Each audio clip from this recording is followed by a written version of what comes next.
नमस्कार बच्चों, मैं आपकी हिंदी विषय की अध्यापिका। आज मैं आपको पाठ 17 छोटी सी हमारी नदी पढ़ाने के लिए जा रही हूँ। और इसके कवि कौन हैं? रविंद्रनाथ ठाकुर। तो ये रविंद्रनाथ ठाकुर जी ने किसके बारे में? एक नदी के बारे में बताया है कि नदी कैसी होती है, बरसात में इसका रुख कैसा होता है, सर्दियों में गर्मियों में सब तरीके का इसमें नदी के बारे में बताया गया है। तो सभी बच्चे अपनी किताब में देखेंगे और इस कविता के अर्थ को अच्छी तरीके से समझने की कोशिश करेंगे। क्या है देखेंगे सभी बच्चे। छोटी सी हमारी नदी टेढ़ी मेढ़ी धार, गर्मियों से घुटने पर भिगो कर जाते पार। पार जाते ढोर डंगर बैलगाड़ी चालू, ऊंचे हैं किनारे इसके पाट इसका ढालू। पेटे में झकाझक बालू कीचड़ का ना नाम, कास फूले एक पार उजले जैसे धाम। दिन भर किचपिच करती मैना डार डार, रातों को हुआ कर उठते सियार। तो देखो, छोटी सी हमारी नदी टेढ़ी मेढ़ी धार। कवि कहता है कि हमारी नदी छोटी है और उसकी धार जो है वो टेढ़ी मेढ़ी है। गर्मियों में घुटनों भर भिगो कर जाते पार। गर्मी के दिनों में इसमें घुटने भर पानी रहता है। क्या कह रहे हैं कि घुटने भर इसमें गर्मियों में घुटने भर पानी रहता है, अतः उसे पार करना बहुत आसान होता है। पार जाते ढोर डंगर बैलगाड़ी चालू। वो कह रहे हैं कि चाहे वह आदमी हो और या जानवर या बैलगाड़ी, उससे नदी क्या कहते हैं बहुत आसानी से पार कर लेते हैं। ऊंचे हैं किनारे इसके पाट इसका ढालू। कह रहे हैं इसका किनारा जो है, जो इस नदी के किनारे जो हैं ऊंचे हैं और इसके पाट जो है वो ढालू हैं। मतलब किनारे मतलब ऊंचे हैं और क्या है, ढालू हैं।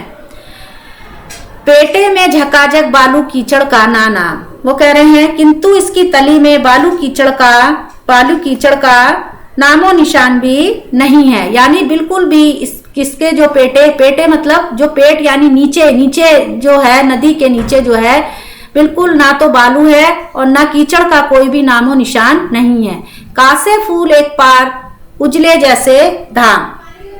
क्या कह रहे हैं? कांसे के फूल खिलने पर धूप जैसे सफेद दिखते हैं। जब कांसे के फूल खिलते हैं तो क्या कहते हैं? धूप जैसे सफेद दिखाई देते हैं।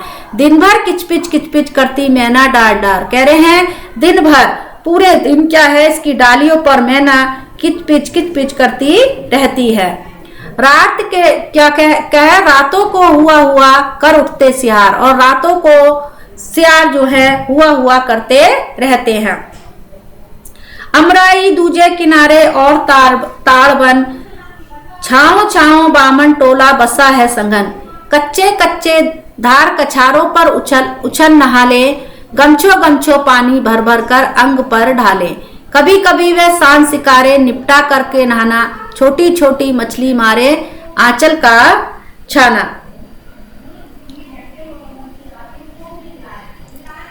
आंचल का छाना।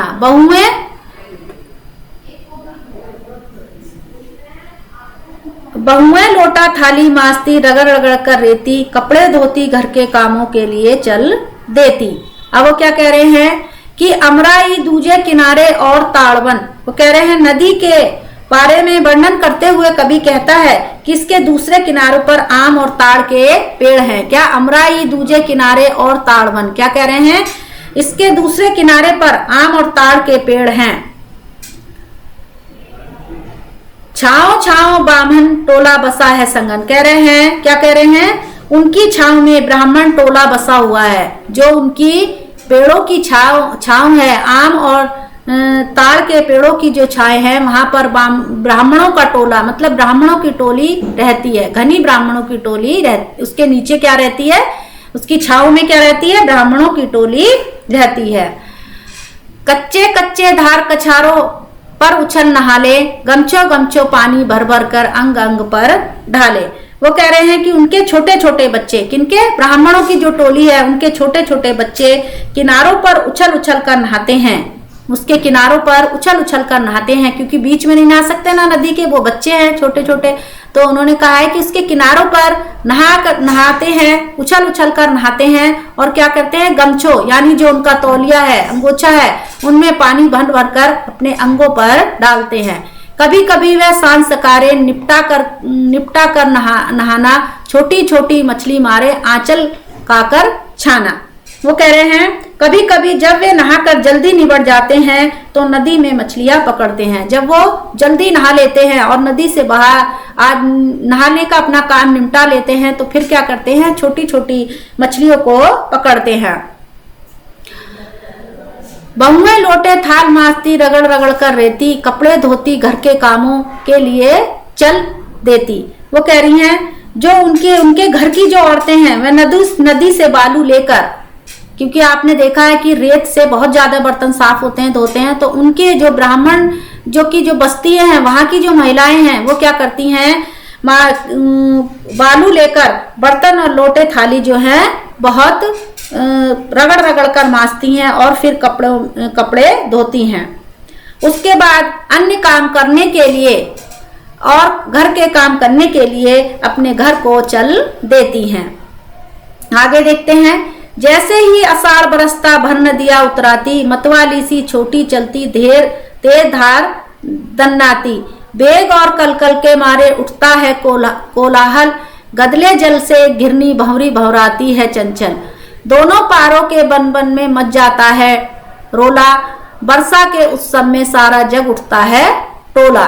कह रहे हैं जैसे ही आषाढ़ बरसता है, आषाढ़ में तो होता है बरसात का एक महीना, तब नदियां उतराती हैं, मतलब क्या होती है उस महीने खूब वर्षा होती है। आषाढ़ के महीने में जब खूब वर्षा होती है तब नदी में पानी भर जाता है, मतलब उतरा जाता है, मतलब भर जाता है।